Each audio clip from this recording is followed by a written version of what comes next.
What's up, wrestling fans? Welcome to another Pay-Per-Viewpoint edition of the Smark Moment Smack Talk podcast.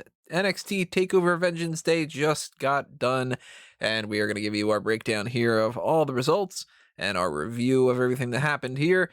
Who are we? I'm Tony Mango, and I've got with me Robert D. Felice.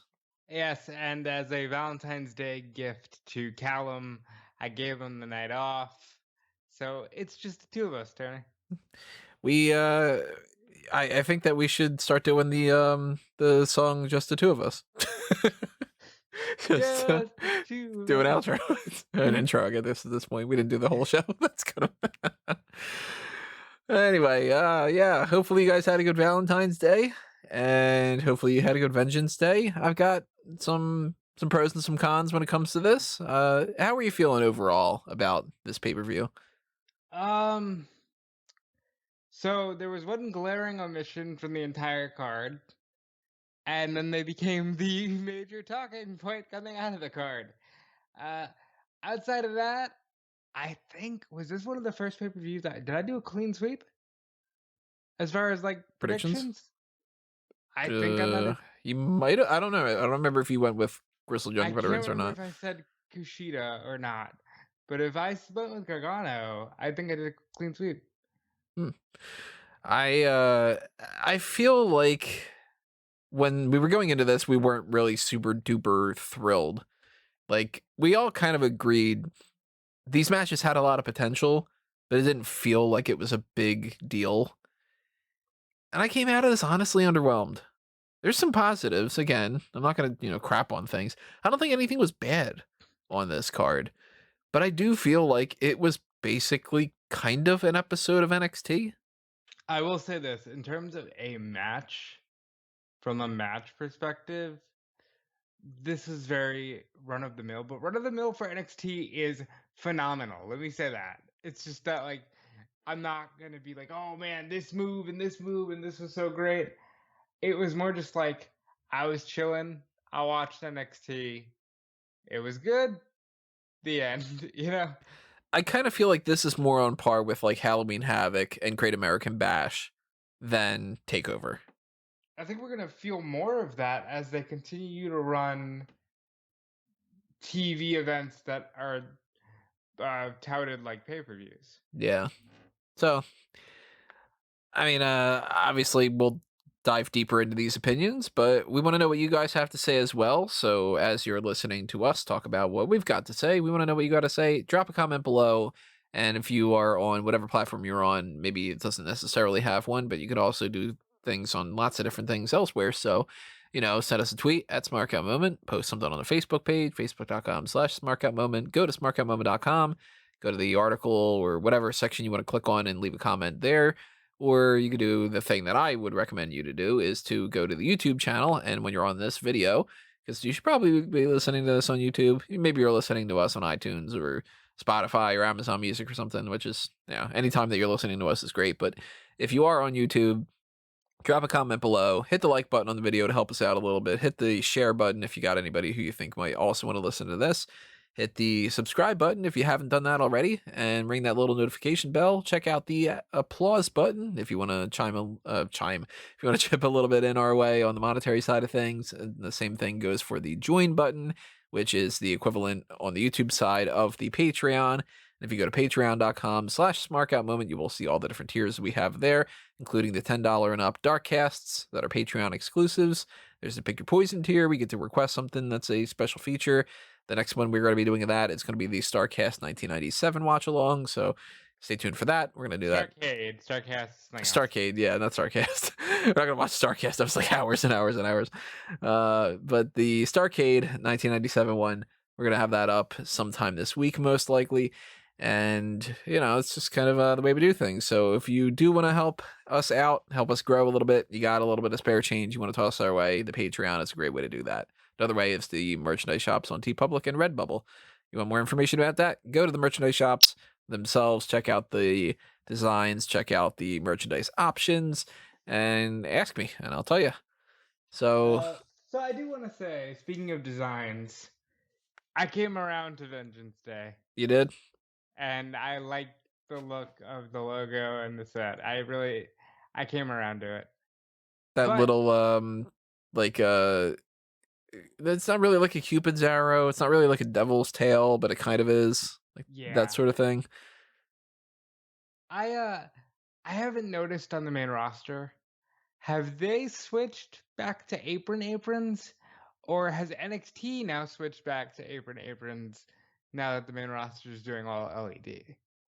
I think that the main roster has been using it since they've been on quarantine type stuff. Ah. I know I thought about it however many weeks or months ago. It might have been an NXT show, it might have been a pay-per-view or something, but I do know that they've been using apron stuff somewhere along the line here. It might be just a one ring apron in general that they're just keeping up, because probably the LED stuff is kind of a pain in the ass, you know? If they keep the Yeah. apron up, they keep the ring there, they don't have to keep setting up the ring. Yeah, swap the apron's probably a lot easier than, well, yeah, I mean, I don't know, because if you It did make the me go, LED I is like up aprons there, more. You know? you know? I think I like the aprons more. I'm about 50-50. I think overall I like the LED better though. I don't like when they have to like avoid hitting the LED thing or something, but I do like the ability of being able to like put a little bit of flair on the side of the ring instead of just having it be like, that's the logo of whatever Which it is. player, Rick or Charlotte? David. Oh. What's the name of the Heather or not Heather? Heather. It's Megan? Megan. Yeah, not even close to Heather. Beth. Just Uh, So let's start diving in here. Let's talk about the kickoff. We had Wade Barrett, and we had mhm. Sam Roberts, and we had Mm. Brandon Walker. Knock knock. That's the first thing I thought of. You can't have somebody named Brandon Walker in a WWE environment and not have some kind of a Chris Harris Think of thing that's Brendan going on with that. Walker. Yeah. I remember when Chris Harris came in as Braden Walker, and I heard from so many people, this guy is so great, and oh my god, you've never seen him in Impact, and his part of his tag team is the best thing in the world, and he's going to be this big player. And when So they first showed him, I stand by that Chris Harris is great.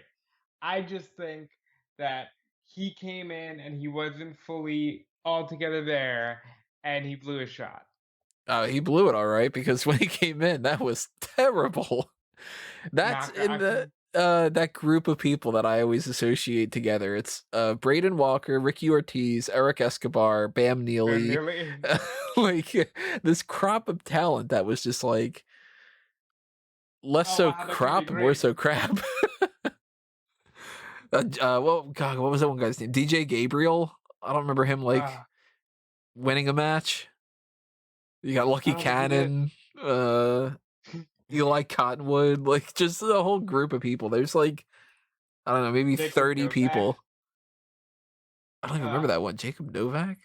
Yeah, he's on the same NXT with Eli Cottonwood. And, Oh wait, was he the dude that was kind of like Dolph Ziggler? yep, Okay, yeah, he got eliminated like first, I think, right? yep. So completely not memorable at all. But this NXT is memorable, and that's why they switched it completely. So, what did you think about Brandon Walker? I I wasn't don't really like digging him. him. He's a poor man's Pat McAfee. Yeah, it seems like that's the running theme going around. Was it Bodine in our chat posted the thing about we have Pat McAfee at home. Yeah. uh, Outside of that, I like Wade. Sam I love Wade. Roberts is clearly passionate, but I just don't know. I'm not feeling it. I like Rosenberg better than Roberts, I think. Kind of I depends. think I like Roberts' passion more, but Rosenberg's delivery. So we can just merge them, make one guy. Mhm. There's my merge Yeah. of the week. Walker, he looked pretty nervous. It's understandable. I mean, if you're doing something like that, but then again, you got to kind of psych yourself out of it. And it's somebody who didn't seem nervous at all, thankfully, is a new addition to the roster here. We got somebody interrupting the broadcast team, and it's Eli Drake, or as he's going to be known now, L.A. Knight. I like the name.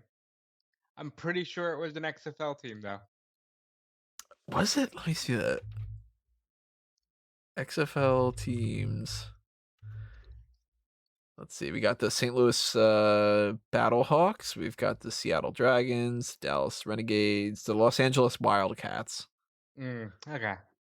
So maybe he wanted to go by LA Wildcat and they couldn't get that going on. Wanted to see an XFL game at some point, and of course didn't get a chance.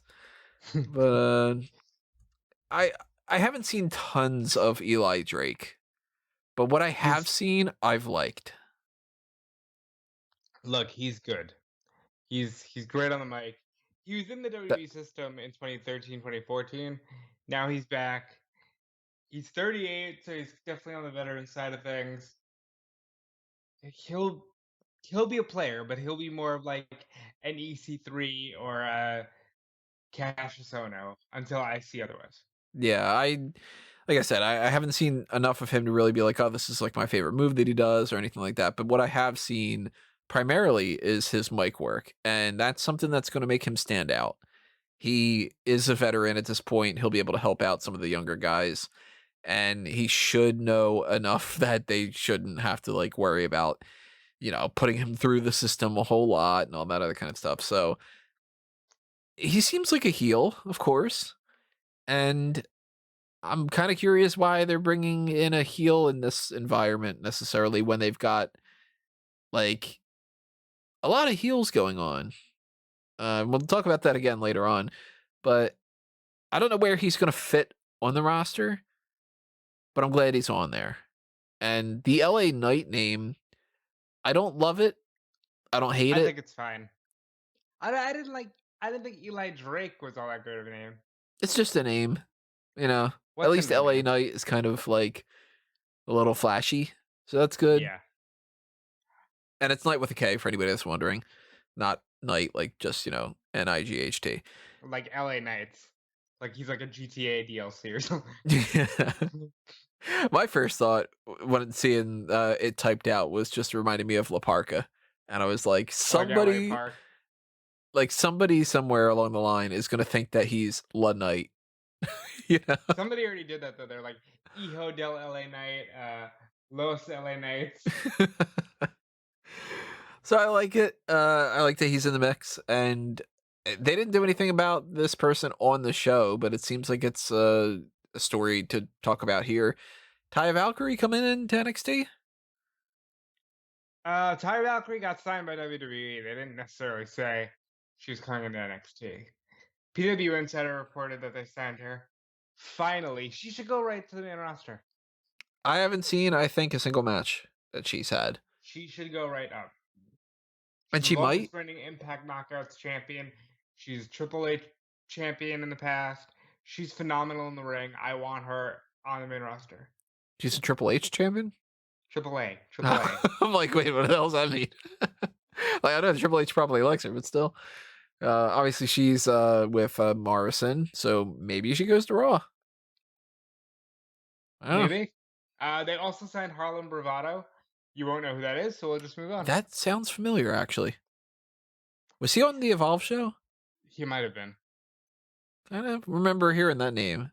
Or maybe it was on like AEW Dark or something. I don't know. Let me look at that real quick. Harlem Bravado. Where would I have seen this guy? He's part of the Bravado Brothers.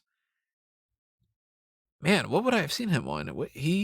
I guess he had to have been a part of something like the Evolve show. Because this one thing says WWE signed yet another talent in the Evolve system. So Harlem Bravado, Evolve, WWE Network. Let's see if that goes in there. Riveting information are going on right now with people like listening to me search for these kind of things. So Evolve 131 was the name of that show. Harlem Bravado. I'm not seeing him on this list. He might have been. I don't know. Point being, oh yeah, he is. Okay, he was in the Fatal 4-Way. So Stephen Wolf defeated Kurt Stallion, Sean Maluda, and Harlem Bravado. All right, so I've seen at least one match of his.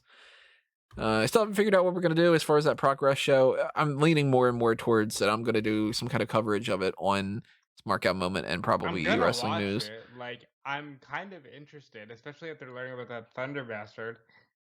I want to watch that. I know it's next week, but still. So we might do a dark cast. I don't think that we're gonna dedicate a whole lot of time to it on like the YouTube channel at the very least, but we'll see. Stay tuned for that, everybody. But that, I guess that kind of means that we're not going to talk about Ty Valkyrie and Harlem Bravado and We'll Eli talk Drake on about the Ty hot tags. Valkyrie if they actually say Yeah. more. So there you go. You got part of the hot tags in the mix with this. So anyway, first match of the night was the Women's Dusty Rhodes Tag Team Classic final. We had Dakota Kai and Raquel Gonzalez beating Ember Moon and Shotzi Blackheart. To be perfectly honest, I think it was kind of bland. Bland is not the word I would use. And I like all four of these women. Yeah, me too. Clunky. Clunky is the word. There's And one I think part in particular that I would say would be clunky. Ember Moon has Dakota Kai locked up in the ring, and she's got her leg trapped. She's preventing her from going to the corner to tag in Raquel Gonzalez. And they do this thing, it might have been 3 times, might have been twice, where she almost gets to Raquel and she gets brought back. It's kind of a babyface spot, a little bit. So I thought that was a little weird. But eventually Ember Moon brings Dakota into her corner, and she tags Shotzi, and the referee doesn't see it. And for whatever reason, I don't know if they planned on this being executed this way or if this was like written into the match for whatever like purpose, but Ember argues with the referee and has her back turned to Dakota, who's just like casually going along like, okay, well, I'm just going to go tag Raquel. What was that? yeah, I don't I they how do I put this? The ref was on loan from AEW. The ref was fucking dope in this match. And I did not like any of that at all. I thought that was more of Ember's problem because she should have I, been on the ball with Dakota, you know? I just thought the referee was looking like a dope the whole time. I didn't love this match. I thought it could have been a lot better. I think we've seen better from all 4 of these women in recent memory. Like they had a better War Games match with some other people involved as well, of course. I like that Dakota Kai and Raquel Gonzalez won, but I feel underwhelmed about the match. I like the match. I feel slightly underwhelmed by the winners isn't the word either. I think the baby faces were better suited for this. But I understand Dakota's a monster. You mean You Raquel? know? Not okay. Raquel's a monster. Dakota, I love her. Not a monster. Yeah. Uh What about Nia Jax? different show. Um good match. Ember is firmly in the Dolph Ziggler role of women. Is that Yep. that's it, right?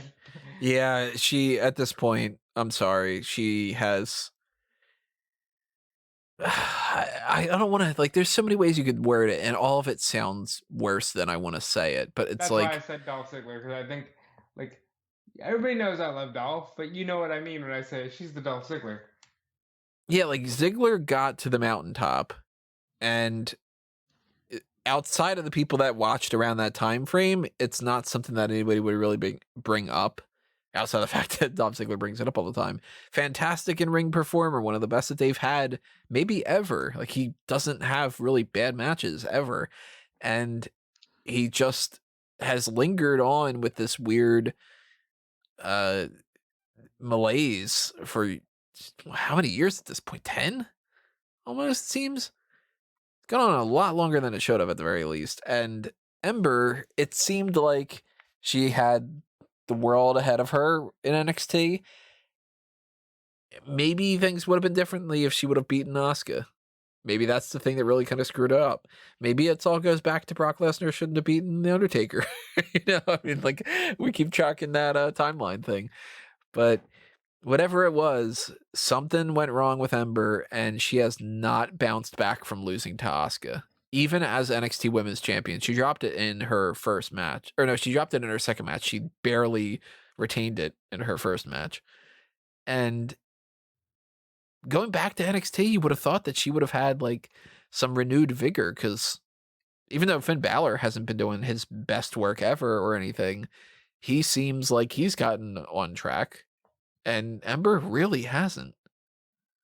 For her to be the most experienced out of these four in WWE and to look the least interesting out of the four speaks volumes. Yeah. I like the girl though. I mean, I hope she balances this stuff out, and seems like a sweetheart. And I think she's got a lot of potential. So that's a shame. But Dakota Kai and Raquel Gonzalez, I felt like they needed to win this just because they're the more advanced tag team, and they haven't said when that tag team title match is going to happen. I'm starting to think more and more that it's WrestleMania. I would love to see them get the spot at WrestleMania. I kind of think they're getting it next week That at fast, wow. at Chamber. I think it's Bianca, Sasha, Lana, Naomi, and these two against Nia and Shayna. And honestly, these two should win the belts. Wait, you're thinking that there's going to be a tag Uh, team A, title a women's tag team title match. elimination chamber match, or No, just a tag team title match, fatal four way. so you're throwing in Bianca, Sasha, who were the other ones? Nia, obviously, and Shayna. Lana and Naomi. Huh. I don't see that at all. I think that we're getting a triple threat at Mania between Riot Squad, Kai and Lana and Naomi Gonzalez. have to get a match. They both beat Shayna and Nia. I think that's They just have to happening get on the Raw. Well, but they still have to get it at some point. Oh, If you even wanna then, that might just be Lana and Naomi against Nia and Shayna I on mean, that's very possible, Chamber. but it's still something that you can do. Um, but yeah, I'm very excited about this, and I didn't like the celebration just because it felt like a babyface celebration, and I'm like, nah, they're heels. Like, boo, Knock kids. over the cup. Yeah, not like knock over the cup, but like you got pyro and confetti, and it just didn't seem right. It felt like I said this on Twitter, the generic generic cutscene in a video game for when you win something without any relation to what your moral alignment is. Like, I'm so happy to be here. I won. I won. I won. Like, just wasn't for me. But that's me really nitpicking. All right, so our next match was the North American Championship match, Johnny Gargano against Kushida, which started off with the other members of the Way being taken out of commission. Actually, really only one of them, but during the entrance, Dexter Loomis abducted Austin Theory, put some chloroform on him, and drug him away. And Candice LeRae and Indy Hartwell went to go check him out, and I'm disappointed that this didn't come back. That was it. They're gone, and then they just have a regular match between Kushida and Gargano. I feel like it was a little bit underwhelming. That part of it, at the very least. I don't like this gimmick. The Loomis gimmick? I don't like this. I don't. I said this. I don't remember where, but they're doing creepy in an era where I don't feel like it's appropriate to be creepy. You know, like especially in the wrestling space, we've seen a lot of creepy shit in real life, and baby facing a guy who's chloroforming dudes, even if that dude supposedly has a shady track record outside of the business. I just don't. It's not for me. I don't like the whole. I'm gonna literally abduct you and put chloroform to you. And aren't I such a baby face? Like, no, you're fucking weird. You're creepy. You stalk people. Why? Why are we promoting this? I don't have a problem with that as much. I just kind of don't feel like it Oh, makes there's. sense for like the Kushida feud for this to be going on midway through, you know? I think this was the Velveteen Dream feud. Before everything happened, Loomis was Dream's sidekick, doing this through the Undisputed Era. I kind of feel like they're just plugging him in that with Kushida in the Way now, where he's just like, I'm gonna take out the Way, like I took out Undisputed Era. Maybe, yeah. It's going to end with Loomis versus Gargano. and I don't like that. And I don't think that Loomis wins that title, but we'll get to that. Cross that bridge when it comes And to he it. shouldn't, because honestly, I thought this was Kushida's to win, and I was surprised, not surprised, but like I was wrong. And Gargano not only won, but he won clean, and he won without any help. And to me, while I don't like chicken shit heels constantly cheating like the Miz, like I'm sure like you know Callum gets annoyed with the Miz because Miz is a shitty wrestler and he cheats to win. I don't like that all the time, but I don't like when you're supposed to be a chicken shit heel and oh hey, I can win totally on my own accord. Because it's like then you're not that bad of a guy, are you? I don't mind it, but I didn't buy for a minute that Kushida was going to win this title. And I I thought it that was took his. me out of it because it's like, I mean, I liked the match. I liked it better than the previous one. And it wasn't my favorite match of the night, but it was basically just sort of, not only do I know that they're going into Loomis, which makes me go, okay, Kushida's not winning, but also it felt like a setup match. Like this was the match that leads into the pay-per-view match where Kushida is there to lose to Gargano so Gargano can beat somebody on the way to fighting Loomis next week or something. I like the Yeah. that little twisting suplex thing that they did off the ropes. I thought that was Uh, cool. I thought this was a fantastic match. I just I think what you say applies to quite a few matches on this card, as far as not being in it because the ending was a giveaway. And while this match was more of a nail biter for me, I kept waiting for Dexter Loomis. So I kept waiting for it to come back. And when it didn't come back, I was sort of like, oh, so he just won. So where the fuck does Kushida go now? The, across the board in wrestling right now, we have these terrible, terrible storylines where both guys need to win. And those are the worst. Because when both guys need the wins in the eyes of the viewer, that means somebody's going to come out looking real shitty. And I feel like Kushida comes out of this looking real shitty because he jumped the guy in a backstage brawl, injured his elbow, not to the extent that Gargano pretended it was, but he supposedly had an injured elbow, worked the elbow the entire time, and Gargano came out victorious. Kushida goes to the back of the line as far as I'm concerned. Kushida, I've always felt, could be the next cruiserweight champion more than North American. Yeah. And then, of course, that cruiserweight title is all up in the air because at this point, none of that really was going to be the case because they were going to have Jordan Devlin, and God knows what their plans would have been ahead of time. They probably didn't have any plans, but with this whole interim thing, they don't even know what they're doing with that because they just keep referring to both as the champion, and then, you know. So I do think that there's a chance Kushida bounces back and wins that Cruiserweight Championship, but I don't think it's happening until they sort out the interim championship thing, and I don't think that's happening anytime soon, so I don't know what's How happening is that there. not happening anytime soon when Pete Dunne came over, Tony Storm came over? Just do the fucking match. Do whatever it is you're going to do and get it over with. Yeah, I really think they're better off having Jordan Devlin come over to the United States, wrestle some kind of a gimmick match or whatever the hell you want to do, where it's him against Escobar. You put it on like a special episode of NXT, or you put it on a takeover, or whatever it might be, depending on how you want to do that. Escobar wins. You render it. I don't know how the interim things go in other sports, whatever, like how long you would say Devlin's title reign would go, or if Escobar's counts for this whole time, or whatever. But Escobar's the champion. Jordan Devlin can start fighting for that UK Heritage Cup. Seems like a Yeah, much better idea. or follow me. Work with me here. We just put the letters UK on the other belt. They just get like some glitter. Like Impact did the thing when they had the beef with Global Force that they put the stickers on.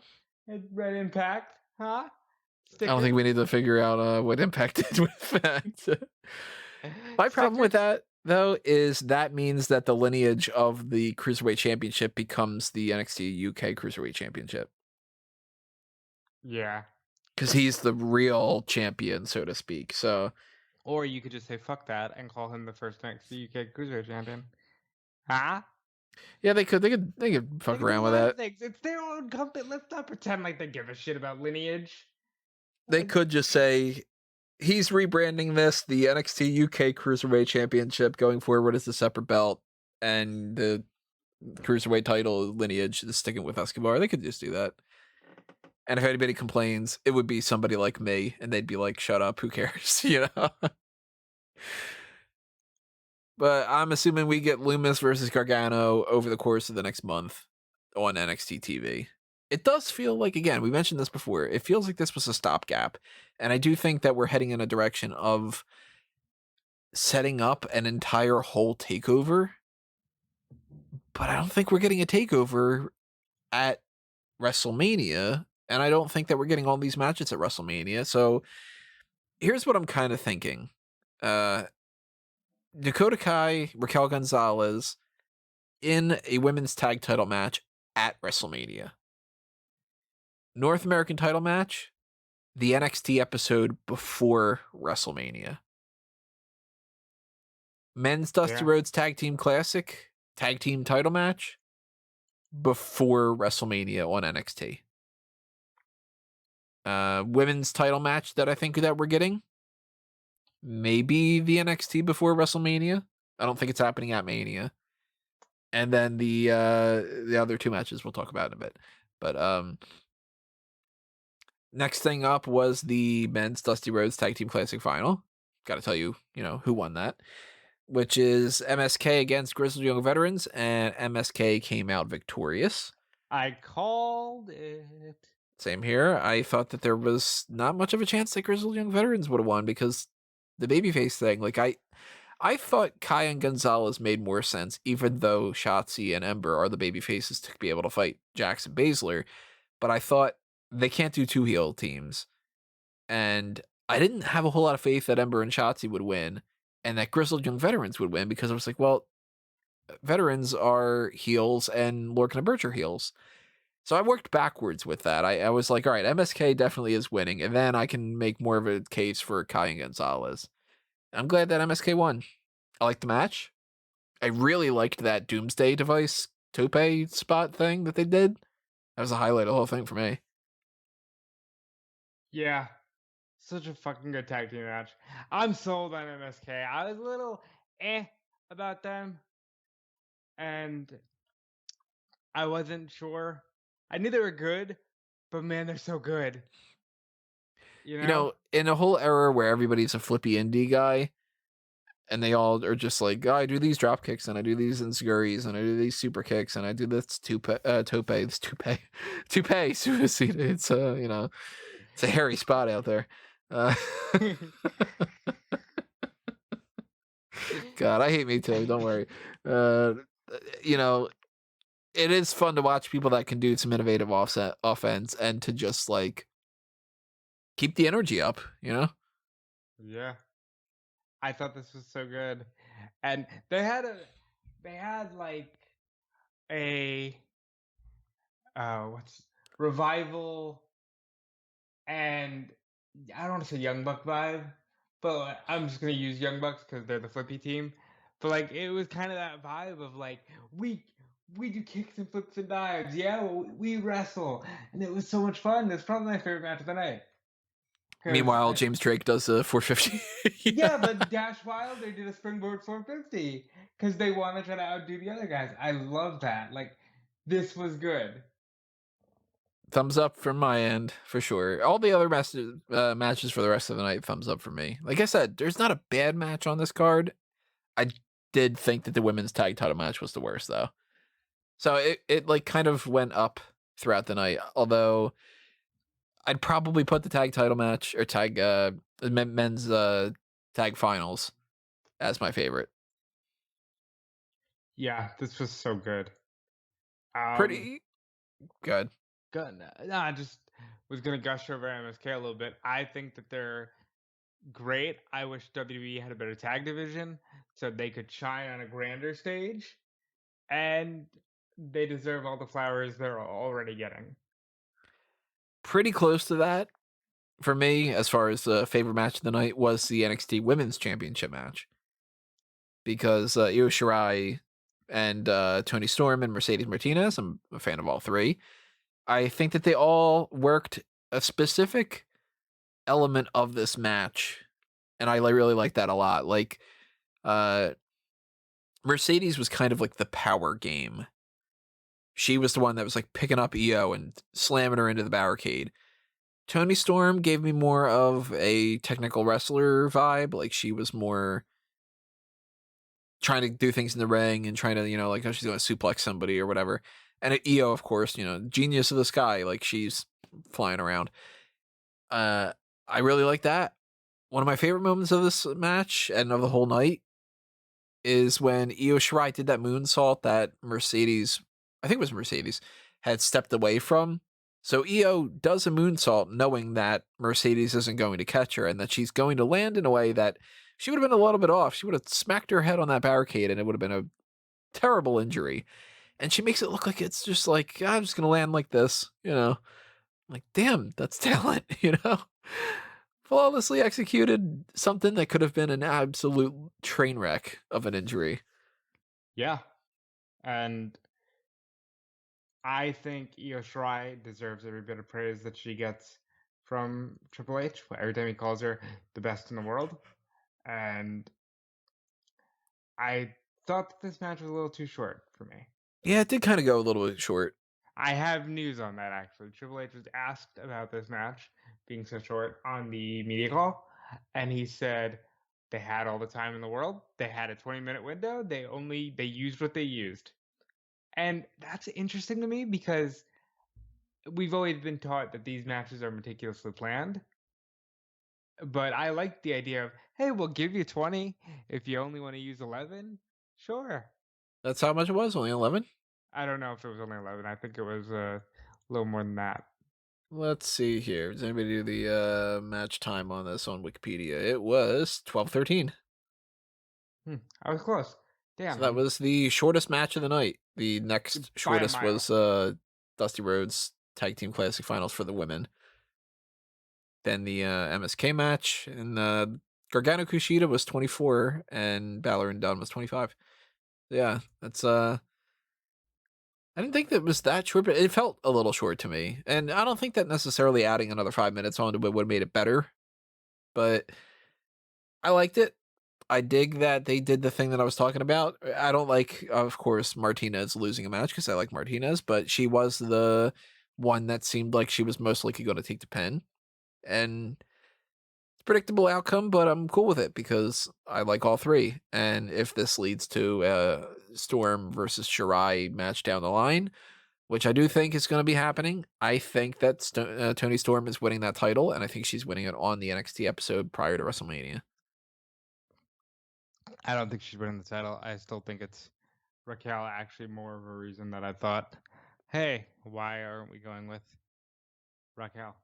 I mean, with the baby faces, because I still think that that should be Raquel's belt to win. Even more and more now, I'm thinking Raquel and Dakota win those tag titles, and they just come up to the main roster as a duo. I'd be all right with it. And again, I think that's happening on Mania. But the influx of talent could sway things one way or the other. If we see more singles people, maybe that is more of a reason for somebody else to come up and more singles people to not be hanging around in NXT. If we see another tag team, maybe that switches up. I don't know. Are you excited about the influx of people? Yeah, I mean, Because they, I don't know about Harlem Bravado, and I don't know, Ty Valkyrie, whatever. But the more that they include more people into the mix, it seems like they're at least trying to replenish the people that they had gotten rid of, and it's going to keep things fresh too. yeah, I guess. I'm wondering how many people they're bringing in. Because Triple H already said like this will be the biggest women's class ever. You know, I want a bunch. I want like You're ready for just a new crop of talent? I kind of want half of the NXT roster to go up to the main roster. And just to be like, look, Undisputed Era, you're on Raw and SmackDown. You know, Maybe. Ember maybe sticks around while like I want Shotzi to win that NXT Women's Championship, but at the same time, Shotzi's good enough that she could just go up. And I like the idea more so of stacking the main roster and having lots of options because they are really killing it in a bad way, not killing it like, oh, you guys are killing it. This is great. But they are killing my vibe with these rematches on the main roster. And the more people that they've got, the more flexibility. Because I don't want to see another year of the Bailey and Nikki Cross thing with Why would you even speak that into existence, Tony? It was what you bad habits, Tony. like that. Look at like what Nikki Cross has done with Alexa Bliss. Like they don't know what to do with that, and that's another scary thing too. Is the more people you have on the main roster, the more people just don't have anything going on. But I don't know. I think that like if you can't figure out a means to use somebody, there's a reason. A lot of the time. Fair enough. I'm a little nervous that they're bringing so many people in after laying off so many people. That's just a personal thing. Oh, you got to make some room for all those bonuses you don't want to give out, right? It's a different podcast. Yeah, it's anyway, so the last match of the night was the NXT Championship match, and Pete Dunne does his Pete Dunne stuff, Finn Balor does his Finn Balor stuff, and Finn Balor ends up winning. And I liked it, but I didn't love it. Well, I'm gonna backtrack. I'm sorry, I didn't give a lot of my thoughts on the women's championship match. That's because I didn't have much of any thoughts. Because it's kind of like you said with the NXT North American belt, where I knew that Io was retaining. There wasn't a doubt in my fucking mind that Io was retaining, and I blinked and I looked, and she already won, and I was like, Taya maybe debut right now, possible? Like, no, nothing. Io just wins. That being said, I think you described the main event perfectly. Pete Dunne did Pete Dunne things. Finn Balor did indeed do Finn Balor things. This was a fine match. I was nervous as shit that when he took Pete Dunne's mouse guard out, that he was gonna break his jaw, and it's gonna be more of like that. I broke your jaw. You're eating soup through a straw. Like I just didn't want You're to like be a more of shade that. away from making him be the he took her jobs guy. Look, I'm not a broke good. your jaw. But yeah, I didn't want that. I wish I believed in Pete Dunne on this night. I believe in Pete Dunne, but not on this night. If this would have been a North American title match, I would have been like, oh yeah, Pete Dunne's got a real good shot. But this is carrying Cross's title to win. And Nope. I think it's Adam Cole, and I'm okay with it. so to get to that, that's how this ends. And I think it's much more interesting than actually anything that happened on the match itself. It ends with Pete Dunne, Danny Burch, and Oni Lorcan attacking Finn Balor. The Undisputed Era come out to help run them off. And the four of them pose together, and Adam Cole super kicks Finn Balor. Kyle O'Reilly's like, what the hell, man? And Adam Cole super kicks Kyle O'Reilly. And I'm thinking, oh shit, okay, well, there goes that idea that I was just thinking that they were going to just have Balor a part of the group, or that this was the Undisputed Era turning back heel again. It seems like they're kind of splitting, maybe. I mean, you would assume so after you get a fucking super kick. You're probably not going to be one a part of the My group heart anymore. is broken because I love my boys, and they're the best faction in a long time. However, I popped so big for the super kick to Finn, and I was like, you know what? I'm sure everybody's gonna hate it. They're gonna say Adam Cole again. If it ain't broke, we don't fix it. And Adam Cole is great. And if he has to feud with Kyle to get to Finn Balor, I'm all for it. Because you know what? They still haven't had a match at a takeover. And you know what? They're the best two candidates for a WrestleMania NXT Championship match. Do you know why? Finn Balor has had 3 WrestleMania matches for the Intercontinental title. Might only be 2. I might have misspoke. Uh, 8. and Adam Cole, he's wrestled at Survivor Series and the Royal Rumble. They have the main roster clout. They have the main roster experience. Put this match on WrestleMania and just let him go. See, I think what we're getting here is I'm sticking to my guns until they say otherwise. Sticking to my Pete guns. that that NXT episode on the week of WrestleMania, that they're going to try to make that essentially TakeOver. They might even give it a gimmick name. They might not. I don't know what they would call it, but maybe they bring back another thing like, like they did with Halloween Havoc or something. Obviously, you don't have to know Halloween Havoc in April. I don't know, maybe some kind of April Fool's type thing. No, it wouldn't be April 1st. I'm thinking of a different week. So this would be like April 7th or so? Is that what it is? It's Whatever April it is. 7th. It's April 7th because Yeah, I thought so. Saturday's the 10th. So maybe they just call it NXT TakeOver 34, whatever. Maybe they just have a big episode of NXT and they don't call it anything. But I do think that we're going to get a special episode of NXT. And I think that they're going to try to load that up to try to make the week feel like that's kind of a takeover event. I think we're getting the tag title match with the women at WrestleMania. I think that we're getting the North American title match with Dexter Lumis. I think we're getting that on the NXT episode. I think we're getting the MSK tag title match on the NXT episode, and that MSK is not winning the titles. And I think we're getting the women's title match, and that's going to be where Toni Storm wins the title. So that's like, maybe even both happens. I don't know. Where it's kind of like, oh man, we're getting these title changes and we're switching some things up. And I think that we're going to get here Kyle O'Reilly versus Adam Cole on that NXT episode.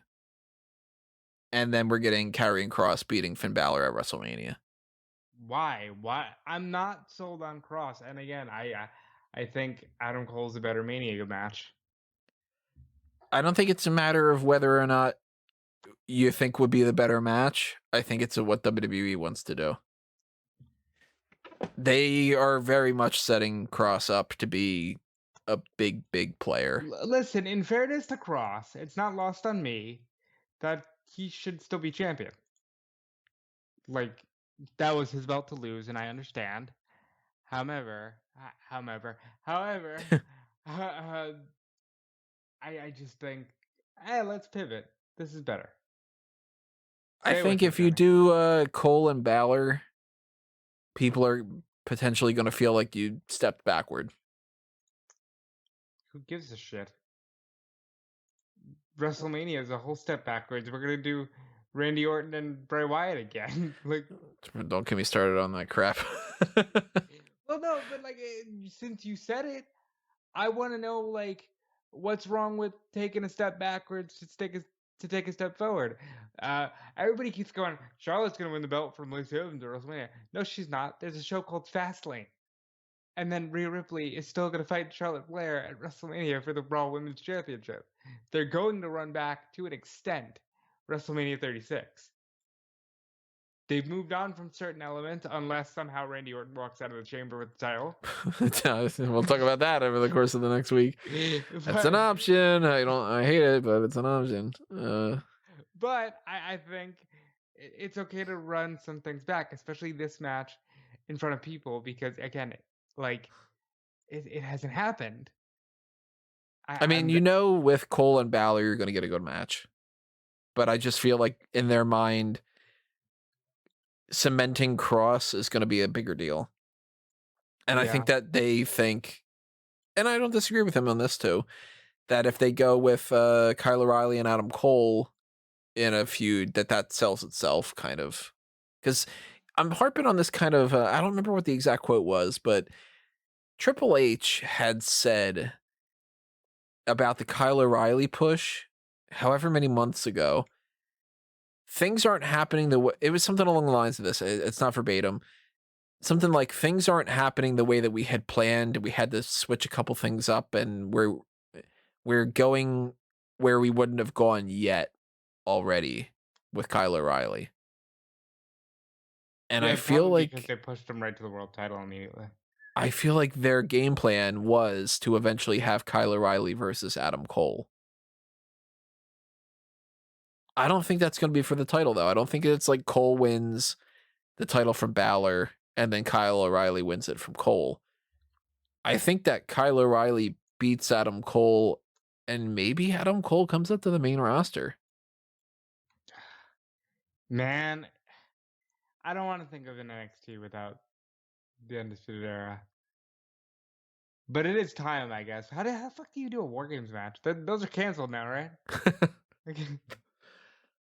I guess at that point it would be like the women's matches where it's just sort of like, here's a group of people, you know, yeah, that kind it's of thing. team Loomis. Team Jake Atlas versus Team Santos Escobar. Imagine the like Why along with the cruiserweights? I don't know. yeah, like if it was just a cruiserweight thing and everybody was just like, wait, what? The cruiserweights are gonna be the ones that do this? It's Kurt Stallion, August Gray, Jake Atlas, and Kushida against Escobar, Mendoza, Joaquin Wild, and who would be the fourth one? It's Swerve Scott. Yeah, there you go. Yeah. Arya Davari, because you got to throw Davari in everything. I like the switch just because I'm so glad. Like, yeah, I have a complete bias towards these guys, but it's feeling a little lackluster without the Undisputed Era at the helm, I gotta say. I just think that so many people need to move up. Like, I don't need Tommaso Ciampa in NXT anymore. I need Tommaso Ciampa versus Randy Orton and Tommaso Ciampa versus King Corbin or whatever. Like, just give me those matches that have been lingering that the more you wait, the more of a chance it is you're never going to do them.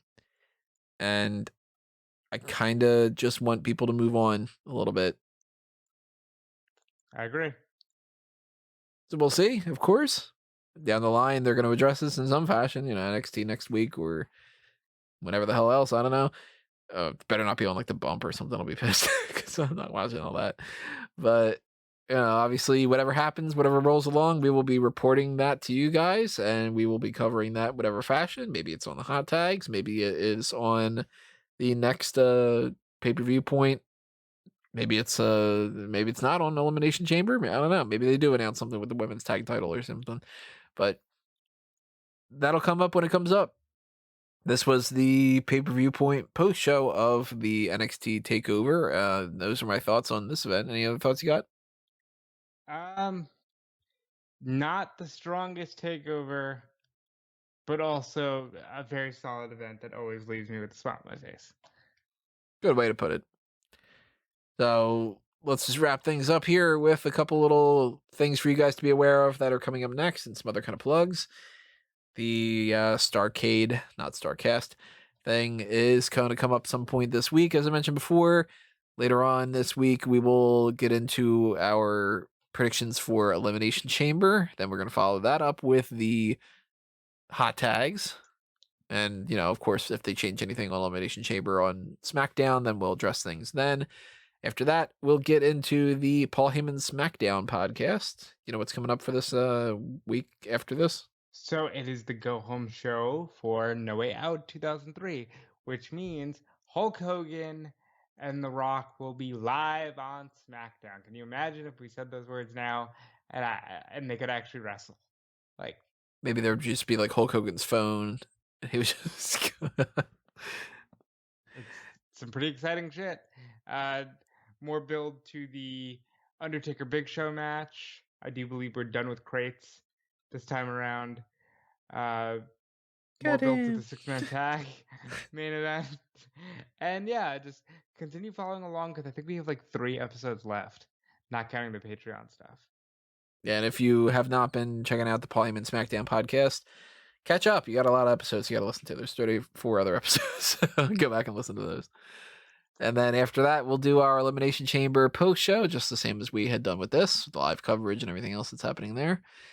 But in the meantime, you can follow everything on smarkoutmoment.com. You can check out everything that I've got going on at Tony Mango and A Mango Tree and fanboysanonymous.com, because Fanboys Anonymous is the site where you will find the geek culture topics like the comic book and TV and video game and movie content, including our James Bond retrospective podcast of the whole film franchise that we've been recording. We have recorded it all the way up through On Her Majesty's Secret Service, and we're gonna do Diamonds Are Forever pretty soon. And those are released once a week.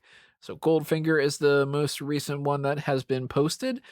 Go back and check those out. Check out Thunderball on the next Friday, and kind of keep rolling along with that. Not to be confused with Thunder Bastard, which is apparently a match and a Progress Wrestling show. That Darkcast might be coming up, so check out the Patreon for that. If there's some other kind of variant, then I'll tell you in some Maybe fashion too. Tony and I will do some dark casts about WandaVision on Fanboys. You never know what will strike. I got some theories. Yeah. I got a lot of theories that have already been proven wrong about the show. But yeah, that's happening for that. Where else can they find you with other stuff? Yeah, you can find me on Fightful.com. Please subscribe to Fightful Select. Sean broke the news of 2 WWE signings that we spoke about on the hot tags: Christian Casanova and Blake Christian. Wow, that's I just realized how close those are in names. I'm sure they'll be changed. Yeah, Blake Christian Casanova. They're just gonna merge. Yeah, they really are. Sean also broke the news about the people being unhappy about the raises. Sean has more news on Sammy Guevara walking out of a potential planned feud with Impact. Just go subscribe to Fightful Select. And you can stay tuned, and we will see you when we see everybody. Hopefully you enjoyed this. Hopefully you had a good night. Hopefully you had a good Valentine's Day. And if you didn't, remember, there's always next year. So we will see you when we see everybody. But for now, this has been another Smark Out moment, and we're being counted out.